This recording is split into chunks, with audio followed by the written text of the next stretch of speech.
Once upon a time, on the edge of a town, lived a great, big giant. The giant was chunky and very quiet. He had one big eye, 2 tusks, and huge club.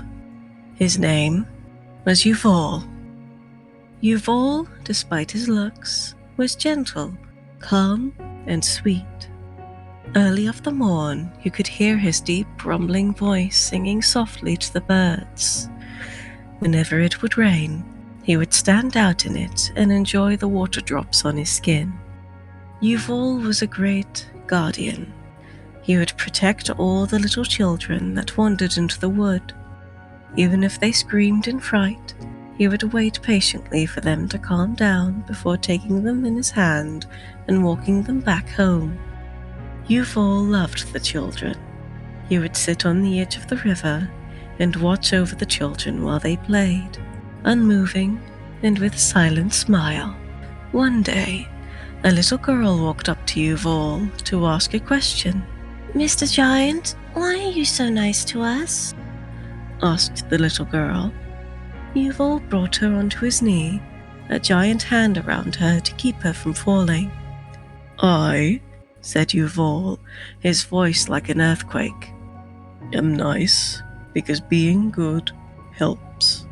"Why do you want to help?" the little girl asked. Yuval smiled and said, "I want to help because I fear a time when it becomes rare." The child was confused, so she asked another question. "Why would it be rare?"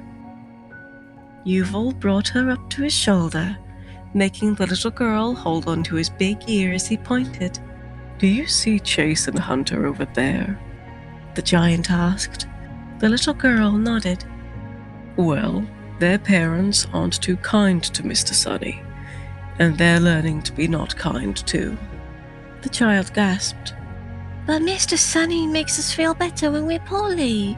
Mr. Sunny gives us toys on our birthdays. Why would they be mean?" she asked. Yuval offered her his hand, letting her climb on while he walked her out the forest. "Some people are mean because they don't know anything else. Some are mean because they have a mean heart. Some are mean to prove a point." Yuval paused walking to let the little girl pick an apple from a tree. "But in kindness is good. Kindness can brighten a day. It can bring a smile. It can comfort, and it can make some friends." Yuval stopped at the entrance to the town and let her down. "Kindness, little one, is a powerful thing. I want you to make me a promise." The little girl looked up at the friendly giant with wide, curious eyes. "Promises are very important," she said. Yuval smiled, a mark in his hand glowing green. He spoke gently, like a father would. "Little Emily, please be kind as you can. Can you do that for me?" Emily looked up at her giant friend, held out a pinky finger, and spoke up to him. "Pinky promise," she said, a grin full of light on her face. Yuval stuck out his pinky finger and let her touch it with her own. "Pinky promise, the greatest of all promises. Now go, Emily. Your mummy has big news to tell you." "As big as you?" she asked. "Bigger," he replied. Off she ran, straight into her mother's arms, waving goodbye at Yuval before heading home. Yuval stood, corrected a fallen wagon back onto its wheels, and trudged back to his forest. That was the last time we saw him move.